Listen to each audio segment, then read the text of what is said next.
అడుగుతా ఉన్నా. బాబు చరిత్ర చూస్తే ఏముంది గర్వకారణం?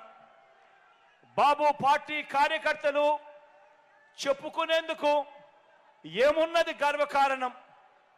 బాబు కూటమి చరిత్ర చూస్తే ఏమున్నది గర్వకారణము?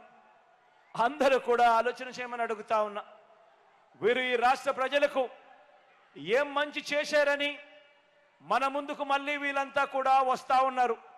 వీళ్ళ వల్ల రాష్ట్రానికి ఏం మంచి జరుగుతుంది అన్నది అందరూ కూడా ఆలోచన చేయమని కోరుతా ఉన్నా. అదే రాష్ట్రం, అదే బడ్జెట్. కానీ ఈరోజు మీ జగన్ ముఖ్యమంత్రి అయిన తర్వాత, మీ బిడ్డ ముఖ్యమంత్రి అయిన తర్వాత ఈరోజు చెల్లెమ్మ, అక్క చెల్లెమ్మ కుటుంబాలలోకి వెళ్ళి వాళ్ళ బ్యాంకు ఖాతాలు చూస్తే ఏ ఒక్కరికి చూసినా లక్షల లక్షలు వాళ్ళ బ్యాంకు ఖాతాల్లో కనిపిస్తాయి.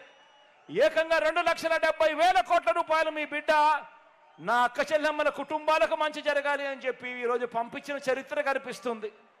కానీ ఇదే చంద్రబాబు నాయుడు గారు ముఖ్యమంత్రిగా ఉండి ఆ 5 సంవత్సరాలలో తాను చేసింది ఏమిటి, తాను ఎందుకు జగన్లా చేయలేకపోయాడు అని అంటే కారణం వాళ్ళ ధ్యాస, వాళ్ళ చింత పేదవాడికి మంచి చేయడం గురించి కాదు. వాళ్ళ ధ్యాస, వాళ్ళ చింత దోచుకోవడము, దోచుకున్నది పంచుకోవడం తప్ప వాళ్ళ ధ్యాస చింత లేదు అన్నది ప్రతి ఒక్కరూ కూడా ఆలోచన చేయమని అడుగుతా ఉన్నా.